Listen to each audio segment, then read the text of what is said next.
When Danika woke up, she remembered the glittering sand that had become a golden dragon that carried her into a golden sky above golden mountains before she truly slept.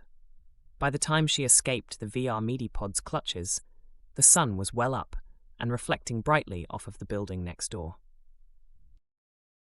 Danika breakfasted on a somewhat elderly bread roll and fresh fruit from the chiller. The second-hand sunlight illuminated her morning exercises and toothbrushing.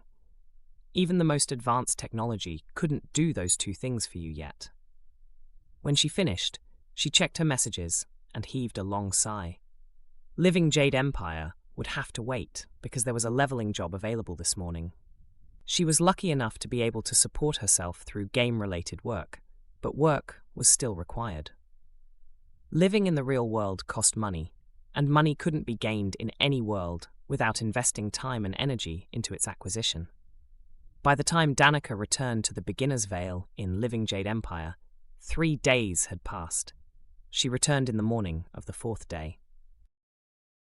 Treebane took Danika to meet the village smith, where she delivered a load of wood, with mutters about novices too small to carry a useful amount. The smith was a dwarf named Ivan Ironstone. Treebane didn't linger after introducing Danika, although Ironstone offered to sharpen her axe before she left. All of Danika's curiosity about what made dwarves different from the other dragon and elemental crosses rushed back, but the village smith refused to answer any questions unless she completed a task for him first. The smith's requirement was simple, or would have been if Danika had been playing as a human. He wanted 3 buckets of water from the village fountain. Physics hadn't been completely abandoned by this game, with dragons, dwarves, and unicorns, and Danika couldn't even move 1 empty bucket while flying. After a bit, she discovered that she was a lot stronger than she'd expected when on the ground. She could push the bucket easily as long as she had something solid under her feet. What is this? Do I have the strength of an ant? Hehe, the strength of a dragon. The smith bent a strap of iron and fastened it around a wheel frame as easily as Danika could tie a ribbon. Danika flew to the fountain to see how difficult it would be to fill a bucket before she did the work of pushing one all the way across the village square. There wasn't a handy spout, but there were 2 children playing with reed boats. The hollow reeds gave Danika an idea. Where did you get the reeds to craft your boats? They grow beside the stream. The other child pointed helpfully to a small bridge just beyond the last building in that direction. Danika zipped over to the bridge and landed among the little patch of reeds. With a strength that belied her size, she easily plucked a long reed, but even though it wasn't very heavy, she still couldn't fly while carrying it. She sighed and dragged it awkwardly back to the fountain.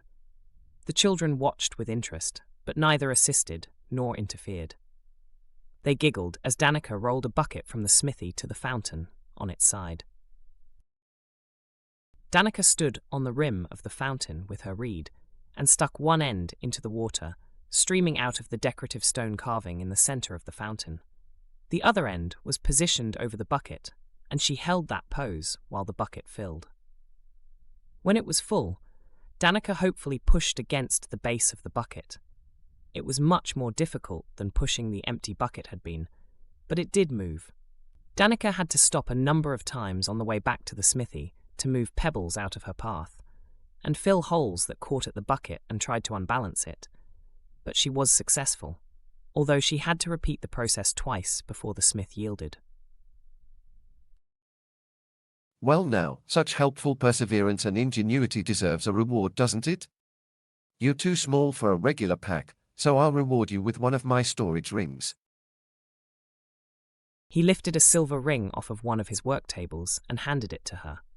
Danika held the ring between her claws and looked at the smith questioningly. How do I wear it? There's a bit of magic in it. Just try to put it on your hand. Tap it with your other hand to activate it. Danika pushed one hand through the ring and it shrank into a bracelet that fit snugly, but not uncomfortably.